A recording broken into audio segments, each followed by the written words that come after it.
be starting with you, Congressman. You get the first dibs on the first question. How can we control the overhead costs of medical care and prescription drugs with the model of Medicare Part D prohibiting federal negotiation on prices? Well, I of course, supported, it was a Democrat measure that would suggest that we have, that we permit that any drugs that had any federal subsidy, for example, in it, to be, that we would then have the right to put a lid on the price of that drug. I do believe that if people invest money in producing drugs, if we want them to continue to do so, we've got to make sure that they are able to earn a profit. However, let me note that if they take any money from the federal government in order to develop that drug, that they have given up that right to basically charge whatever they want to charge.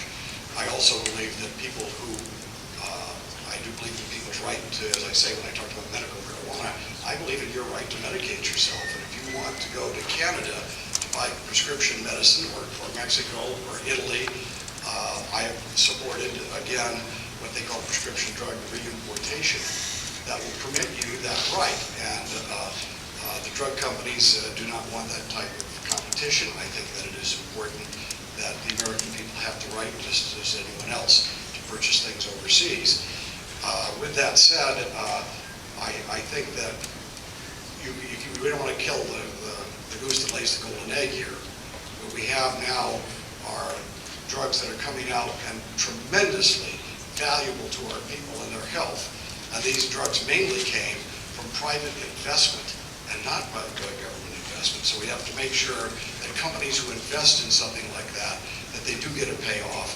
They do not want to profit. But number two, we can make sure that they aren't ripped off overseas by the likes of China and other countries that rip off those drugs and make copies and such as that. So we can keep the price down and with factors like that. Thank you, Congressman. Mr. Brandt, the same question. How can we control the overhead costs of medical care and prescription drugs with the model of Medicare Part D prohibiting federal negotiations on prices? First of all, I was a little confused that you supported the Democratic part of that, or yeah, I did. Yeah, that's one of the. Sometimes I work with Democrats. Yeah. Well, was that a negative or a positive? Okay.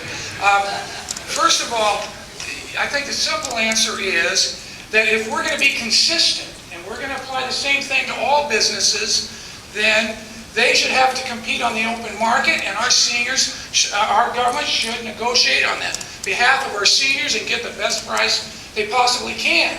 I'd like to point out that the goose that laid the golden egg is the drug companies that are giving the contributions to elected officials. That's what I say. I think this is another one where we're misled. And let's remember that was a Republican Congress, Republican Senate, Republican President when that was passed. And we were told what the cost was going to be, and now it's almost 3 times, and I know it's going to go way higher than that. So what are we supposed to believe? But for sure, I think that if we're going to let all businesses, if we're going to say the free enterprise system, and we want to do this for other business, then they all have investment costs. They all have to develop new products and so forth, but they don't have the government telling them that they have to pay the highest price to the government or to the senior citizens. And it should be the same for the drug companies, so and the healthcare providers and so forth. So the solution is to take that out of it, and that's where I stand. Thank you, Ken.